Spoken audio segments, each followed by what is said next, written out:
We had other situations like we did with the drugs. I remember we had an individual who needed dialysis, and you got yourself a whopper of a bill from a dialysis organization, and I got a call pretty quickly about that one. Yeah. Yeah. Whopper defined as $1 million. I got a bill for $1 million for this individual. And I love this individual, very great person, an employee, but $1 million, that sort of stunned me. I'd never seen a healthcare bill that big before, and it was due and payable pretty quickly. And Jim and I got working on that one right away, and the resolve there was $1 million. It ended up being, I don't know, 34. About 100,000. Yeah, maybe it was 100,000. I was going to say. Yeah. It started, 30, 40, 50, probably finished at 100. But that beats $1 million. And then what we did also at the same time is we realized that there were other providers for kidney dialysis. And we started to look around for those providers, and we made some deals with them. And again, the quality of the medical care of the service was exactly the same, but the cost was substantially reduced. We've done the same thing with MRIs and imaging and that.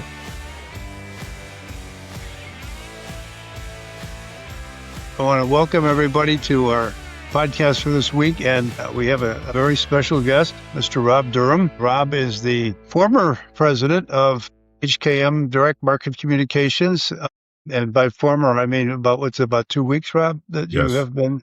He sold his company and is retiring. But I brought Rob on for a really very simple reason. We have served HKM since about 2014, I think. And Rob is probably the best prototype of a CEO running a company's health plan that I've ever seen. Now, he has a little bit of an advantage in that the first 5 years of his career when he got out of college, he actually spent selling group health insurance and did it very successfully, so I will add. And so he understood the business more than most CEOs would understand the business, and certainly most CEOs of the printing business would understand the business. We've worked together over this last 12 years or so, and I think we've created a pretty good system or a pretty good operation, pretty good result of his healthcare plan. So Rob and I were introduced by, I don't know if you remember this, Rob, but Ray DeAngelis from Metro Health introduced us.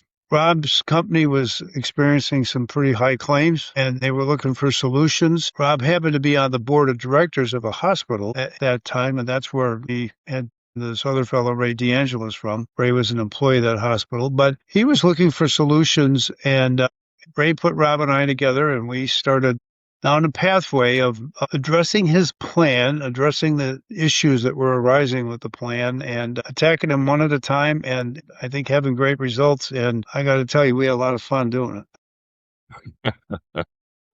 We did. Rob is an easy guy to work with, and so we had quite a bit of fun doing it. So that's our introduction for Mr. Rob Durham. Wow. You got anything to say about that?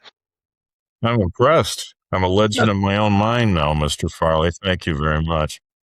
That was very nice of you. Nice introduction. Well, I was happy that you asked me to do this podcast with you because I think what we learned together, your extensive background in group life and health and alternate funding programs, and that is extremely impressive with your company. And with my small background a long time ago in group health and life, it just stuck with me. And with running a good-sized company, healthcare costs were starting to soar all the time under our fully insured program with a major carrier. And we just had to look for some alternatives and figure out a better way to purchase our health care and yet deliver to our employees quality health care and empathetic care as well. So meeting Jim has been a great relationship for myself personally, our employees, healthcare, and financially. Jim's program and ours that we created together have saved HKM, my company, literally millions of dollars over the last 12 to 14 years. So we were talking to Metro Health at that time because of the fact that they had actually quite low costs in comparison to the other two hospital systems in the city. The other two hospital systems were Cleveland Clinic and University Hospitals, and they were quite a bit more expensive. And we looked at Metro Health and said, well, why aren't you guys doing more business? Your costs are attractive. So we sort of started down that pathway, and then we got involved with the idea of reference-based pricing. And if you recall, when we started your plan, we started on a pure reference-based pricing basis. So the employees could go to any hospital that they wanted to go to, but we were going to pay on a very specific fee schedule. And that worked for a while. That worked for probably, I don't know, a year or so until the big hospitals, actually the big insurance company locally, the one you came from, decided that they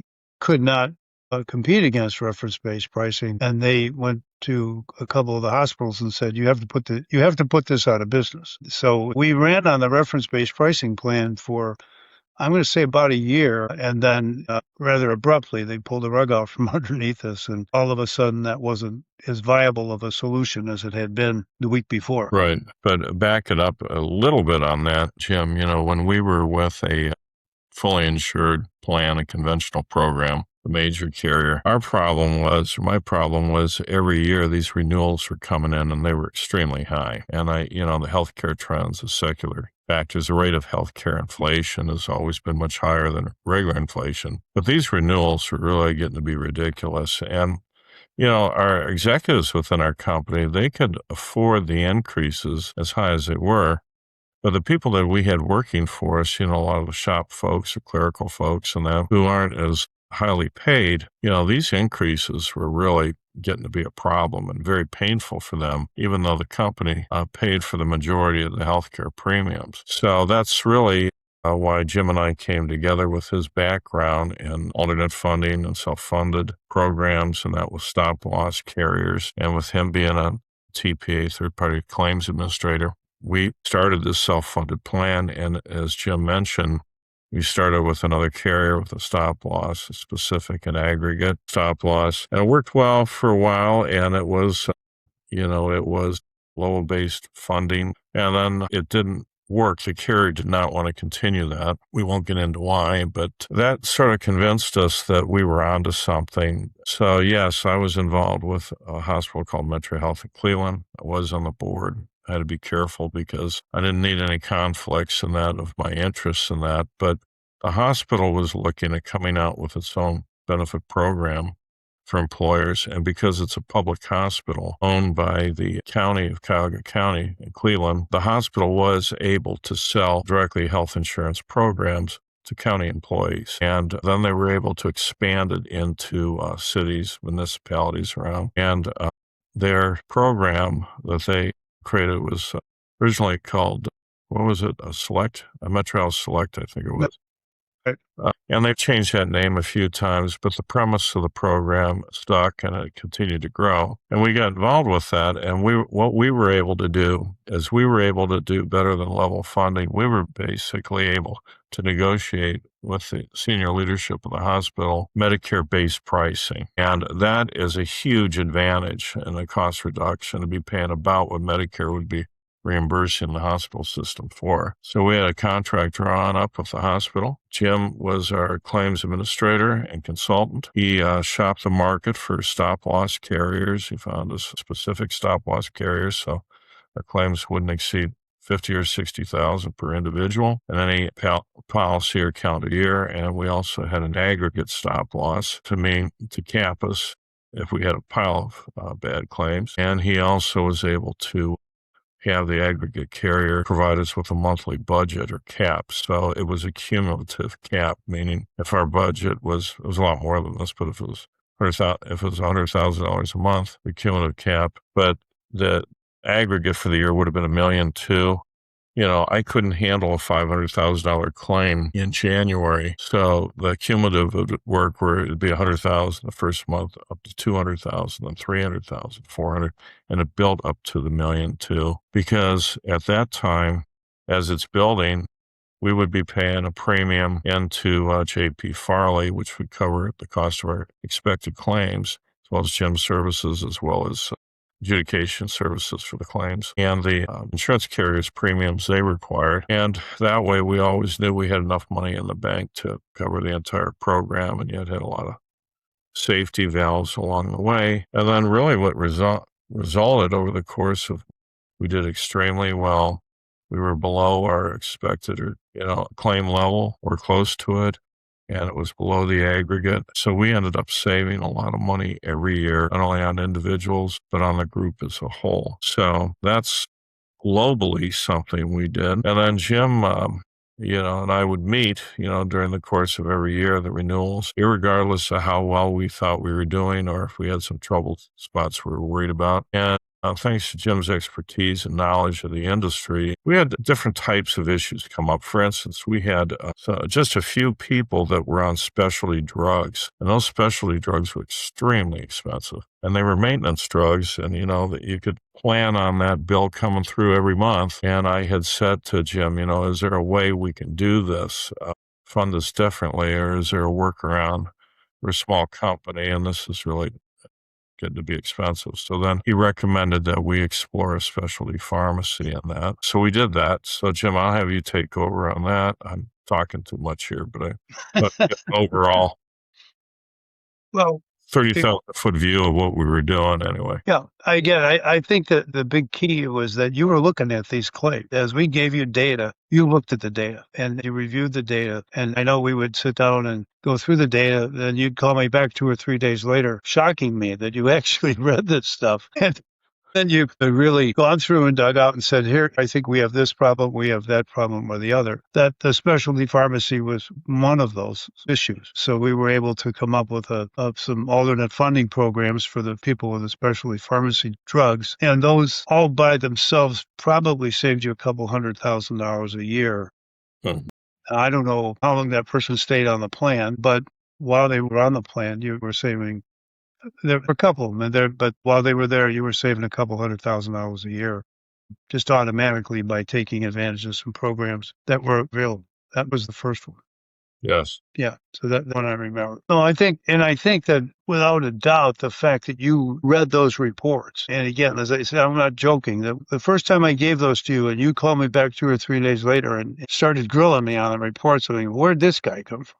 It was, well, nobody's ever grilled me on these reports like this before. And I always took pride in knowing what was in there, but have somebody actually follow up on it, then most of the ways it was a treat. Again, it was a surprise, but it was a good surprise because it showed that you were interested. You were paying attention to what was going on. So your paying attention saved you that money.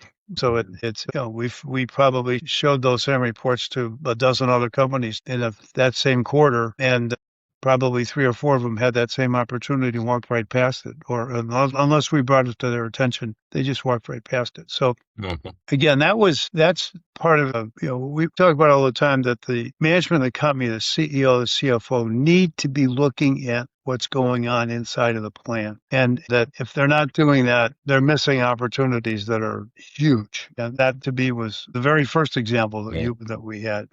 Yeah. Again, I think you had a fantastic advantage in that you spent 5 years in the group business and the group health business, and you knew something about what to look for. But so I think that's a tremendous advantage that you have over others. But at the same time, I think you'd agree that if you really sit down and study that data for a little bit, it kind of jumps off the page at you. You don't have to know a lot to know that, geez, this is a big claim. Right. Right.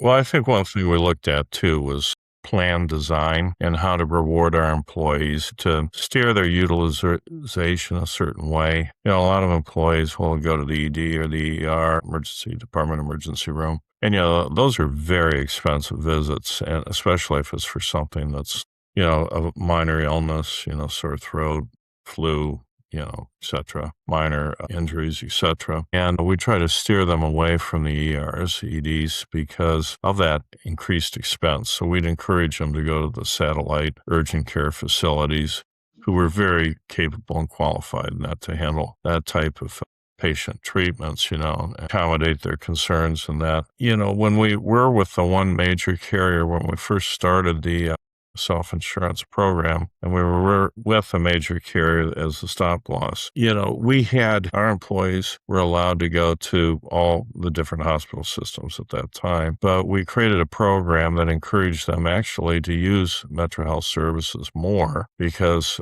we kept their benefit, their cost was a little bit lower. Their benefits were a little bit higher, so their out-of-pocket costs were lower. And we were trying to drive their utilization so that they would become better healthcare consumers.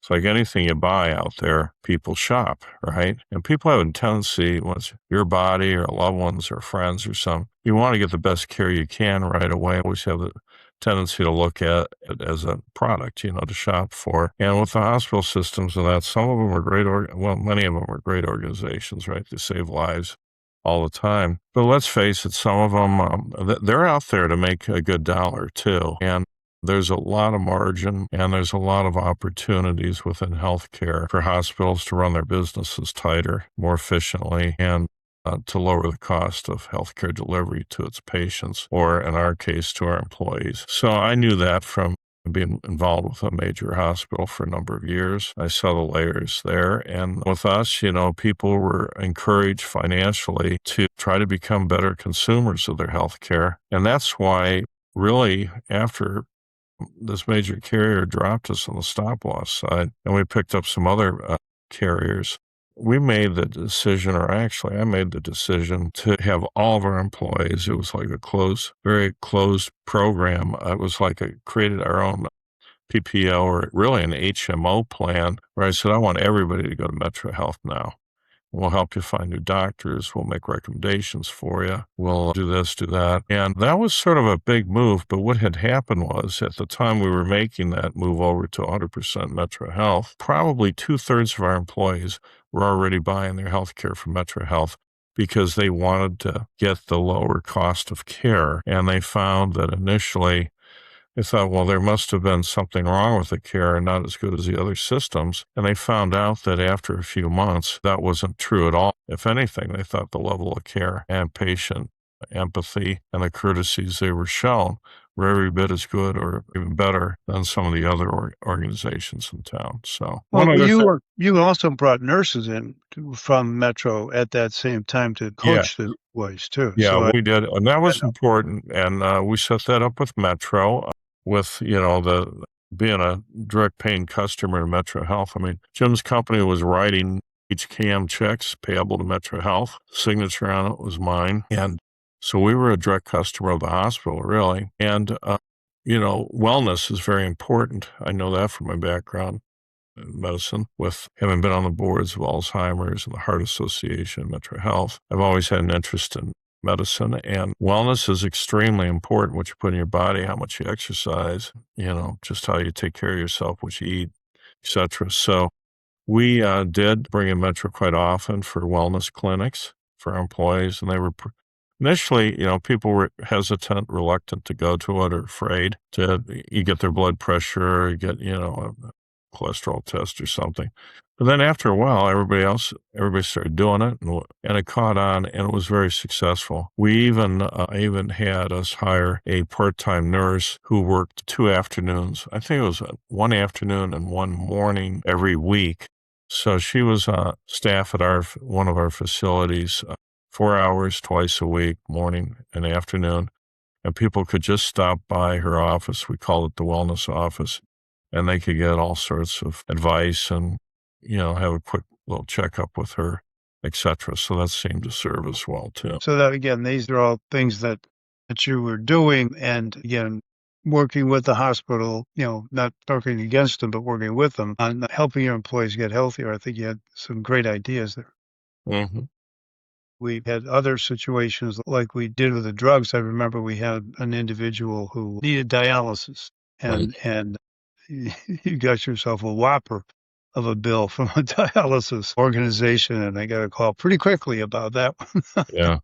Yeah. Whopper defined as $1 million. I got a bill for $1 million for this individual. And I love this individual, very great person, an employee, but $1 million, that sort of stunned me. I'd never seen a healthcare bill that big before, and it was due and payable pretty quickly. And Jim and I got working on that one right away. And the resolve there was $1 million. It ended up being, I don't know, 34. About 100,000. Yeah, maybe it was 100,000. I was going to say. Yeah. It started, 30, 40, 50, probably finished at 100.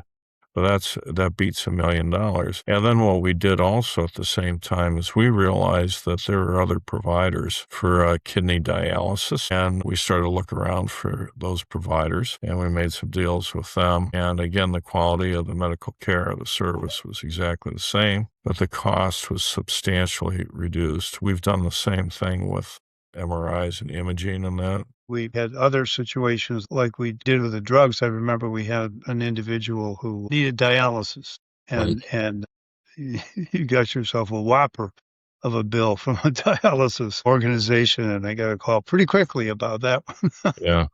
Yeah, Yeah. whopper defined as $1 million. I got a bill for $1 million for this individual. And I love this individual, very great person, an employee, but $1 million, that sort of stunned me. I'd never seen a healthcare bill that big before, and it was due and payable pretty quickly. And Jim and I got working on that one right away. And the resolve there was the $1 million. It ended up being, I don't know, 34. About 100,000. Yeah, maybe it was 100,000. I was going to say. Yeah.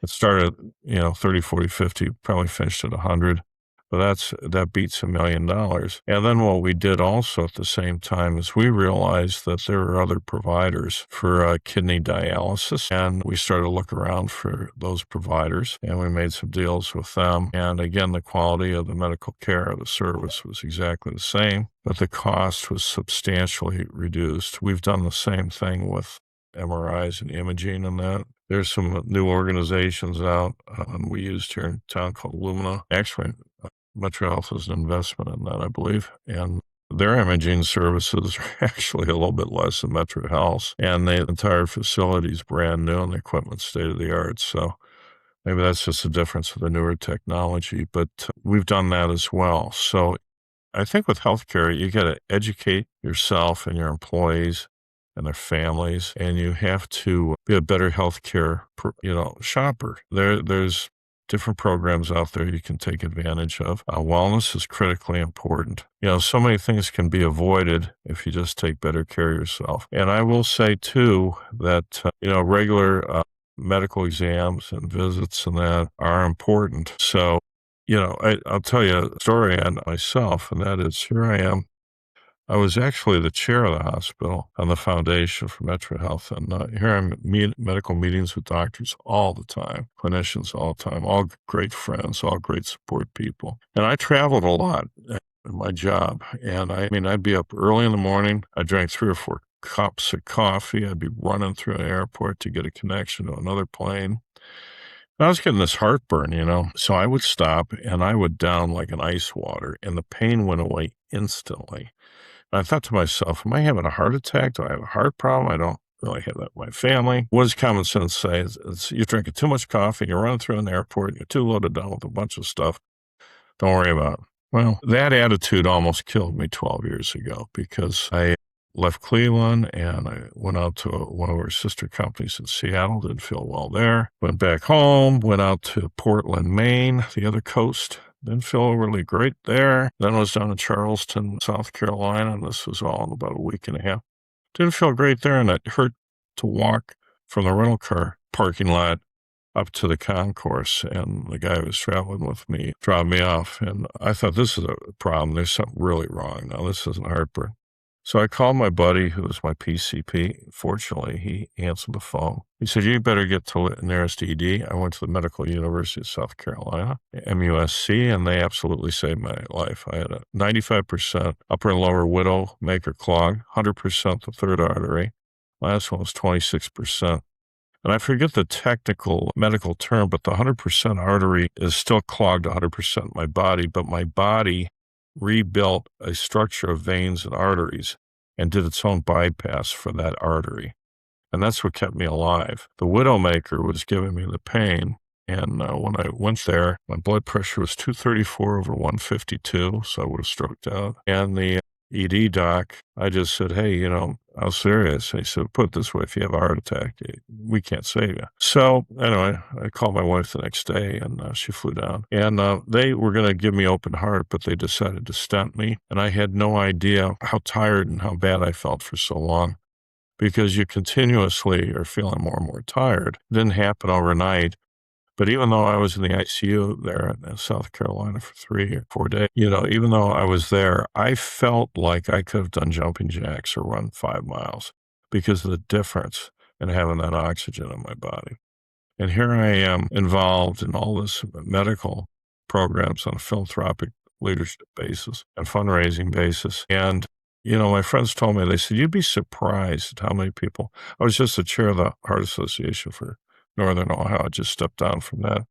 And they say, you'll be surprised at how many people EMS will find and they didn't make it and they're dead in their bed or they're dead in their favorite chair in their family room. And do you know what's next to them on their nightstand or on the table next to them? It's almost always heartburn medicine. So they don't take it seriously. So I went off on a tandem here.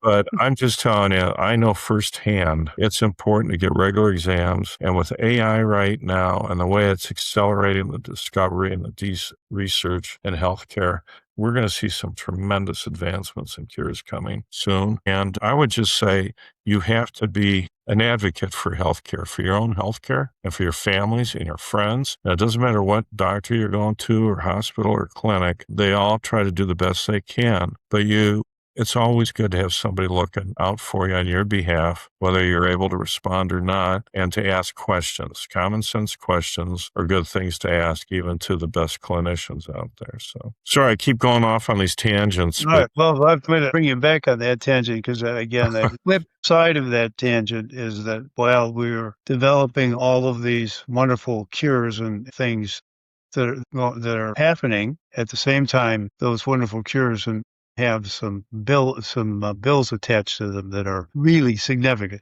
And the fact that we're looking at you got a good renewal last year. Did we have an increase at all last year? I don't think you had it. I think we Maybe did a little bit. I think it was like 3%, which Yeah. So insignificant. In health, yeah, that's ridiculous. but That's ridiculous. the average health plan last year went up in double digits. Right. It's 26 is going again in double digits, and now Price Waterhouse just put out a statement that said it's happening again in 27s. Right. The one of the things that I want to push on is the fact that people need to do the kinds of reviews of that data that you continued to do, and that these numbers are going to jump off the page at you. It's not they pop out there; you can hardly miss them. And when they do, like you did, call and start to discuss it. And say, what do we got? What do we have here? What can we do? What is there? What can we do about this? What can we do about that? What can we do about the other thing? Because there's just tremendous opportunities. As you say, the health centers, the big hospitals, facilities, and so forth, they're trying to make a dollar too. And, they're not shy about it. And there are lots of alternatives. Where care is needed, we can still deliver the care and get it to people for half or a quarter or even less, occasionally for free. You're exactly right, Jim. I mean, that's the importance of the wellness side, though, and the regular physicals and that. It's a lot easier and a lot less money to fix a problem that's early onset. Yes. It gets a lot more painful and possibly incurable and a lot more expensive when you don't stay on top of your health. So that educational side and nutritional, your food is medicine, that's very true. It's very important. Right. And I think that having the nurses available also helps it a lot, because if they see things, they'll pick up the phone and call you and say, hey, maybe you ought to be thinking about this or that or the other thing. So again, it's interesting the things that you did.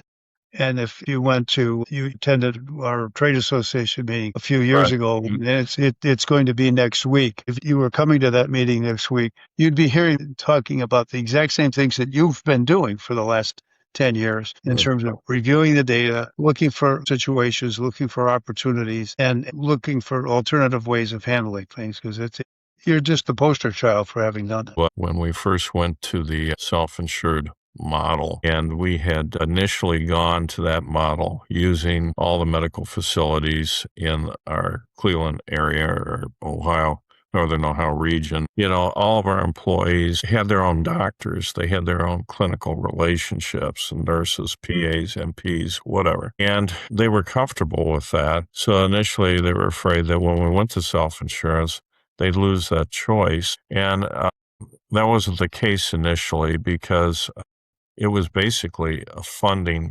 design change that was behind the scenes that the company was involved with, Jim Farley and his company, and that with paying our own claims with the stop-loss carriers and that. But we were, I guess, it was me because with Metro Health, one of the three organizations down there's University Hospitals and the Cleveland Clinic, all great places. I was always a cheerleader for Metro Health, and I saw the quality of healthcare there, and I thought that because they were a county-owned hospital, I think it had the perception, I know it had the perception, that it was maybe not a place of choice, or maybe the quality care wasn't there, wasn't as strong as the other organizations. And I told people, I said, that is a misconception. You're dead wrong on that. I've been on, at that time I was on the board probably 3 or 4 years. And I had been in a lot of situations where I saw the quality of the care that was being delivered at Metro. And I thought, people thought it was the poor people hospital and the care is not as good. And you're trying to push us off to this organization to save money so that you can make more money, Rob Durham and your owners and that, to line your own pockets. That's not why we did it. We did it, yes, to save some money because the fully insured plan was killing us. And I knew we were being overcharged because I knew how to underwrite a renewal. And math is math. That didn't change since I was in the group insurance business a long time ago. So that's why we made the decision to move. And I just gave people choice, but we constantly promoted the fact that you should try this Metro Health. And we did offer financial incentives and the coverages and that, what they paid, and less money out of pocket to give it a try. Some people, maybe 25% of our people jumped in on it right away. No big deal. A lot of the other people stayed with the other organizations, which was fine. But then as the water cooler talk did start to spread, and people who were worried about the quality of care, would it be the same, as good, or was it not as good? And then they realized from other employees that, hey, they went over there, they were seen relatively quickly. The physician and the nurses were very polite to them. They were very empathetic. They listened to their concerns. Then all of a sudden people started to think, hey, maybe this is a misconception about this organization. They also knew Metro Health because it was the only level 1 trauma center in the region. So if somebody was critically hurt, the president of the United States was in town, and something bad happened, they would have brought him to Metro Health. So it tells you that there's pretty good quality health care there. But yet that city-county hospital relationship made it sound like it can't be the same. It can't be as high quality. It was a bad misconception. So we worked on that. We financially encouraged them to try to use Metro. As I mentioned earlier, within the second year or so, probably 2/3 of our group were on it. And then we just made the decision to go all the way. And our HR department was busy talking to people. We helped them resolve claim issues in addition to what Jim's company did. We talked to the senior management of the hospital that we made the deal with, which was a very unusual deal to be made. It really had never happened before outside of the public cities and the county workers and that. And the hospital liked what we were doing together, and they wanted to grow that program, and they have since then. So that's how we did it. It took a little time. It took probably 3 or 4 years to really get people right. It was a little tough the first couple. But again, once people got used to it, if given complete choice again, I'm not sure many of them would leave the Metro program, other than they could always leave it if Metro was not qualified or able to do the procedure properly, like an open heart. Metro Health would not do an open heart. They could do stents, but not open hearts. So we never restricted their access to any other organizations for specific treatments that were necessary for their better health. That was a couple of years, wasn't it, Jim? It was. Then Okay. again, you also Yeah. gave them the support of those nurses, and I think that Yes. was a big part of it On too. staff, yeah. Yeah, And we had the wellness clinics going too. So right. all that stuff worked in tandem. And again, the whole time you were doing that, you were saving money. And I mean, it's not that you got a particularly special deal from Metro. That deal was available to anybody else who wanted it. Yes. Yeah. And again, they started it with you, but they quickly offered that out to many other employers. Yes. I'm not sure that they got a lot of business from it, but they made the offer. You took advantage of it. You let it. You sold it. You didn't just put it out there like a lot of programs where we just have an open enrollment meeting, talk about it for 10 minutes, and then set it on the shelf and wait till next year and see what happens. You sold it actively the whole way Well, through. and we also had a big cheerleader here that had put together all this, and that was Dr. Persy, Holly Persy, and he's a pediatrician at Metro Health and has had pediatrics. And she and I, of course, are very good friends. And she was the one that started this with the then CEO, Akram Boutros, MD, at the hospital. And they wanted to explore, this type of an arrangement and grow it beyond the county and the cities. And HKM was one of the first, or was the first, I guess, real commercial business to jump on board. And then the product evolved too. It wasn't just everything that HKM did or Rob Durham or Jim Farley or JP Farley did. The hospital system involved the product and the offering, and they developed the department, and, we sort of grew together. And you're right, Jim, I don't know if they're selling tons and tons of this type of a program anymore, but to do it, you have to have the right sales team in place. And again, with Metro Health, they have a pretty defined mission, and that is to care for those less fortunate than we are, as well as being a trauma center and as well as being a place of choice. So they have a lot of dynamics going on at the same time that they were trying to roll out this initiative. But they did a really great job, and Dr. Persy worked very hard on that to see this through. She was a star. She was awesome. She really was. Yeah. Sure, absolutely. Well, I think that when we started our relationship with J.P. Farley, as a matter of fact, we were introduced, as Jim had mentioned, and we just hit it off well. It's funny. I've been in sales my whole life, and I love people, and I like to tease them, and I have to be an adult every once in a while and act professional. But I really do like having a good time. Laughter is good medicine, too, besides food is being good medicine, right? And Jim and I just hit it off. Maybe it was my 5 years. I was in group health insurance 40 years ago.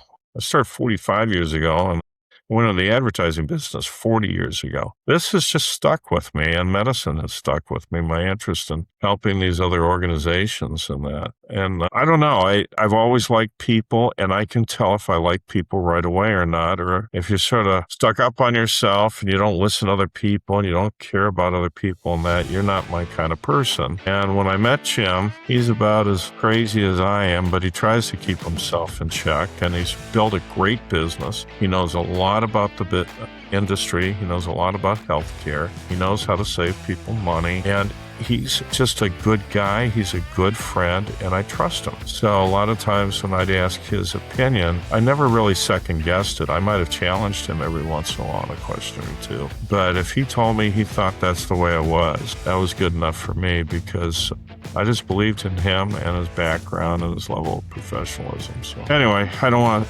You know what? His head will never be the store now. Yeah, we might go home. We might go home. They're gonna. Jim's head's going to be like a cork stuck in a cork wine bottle. That's what it just did to him. So I think we overinflated your ego, James. I'm sorry, but I wanted you to feel pretty. Not only hard, but you're also eye candy, brother. So thank you for keeping me humble. Yes.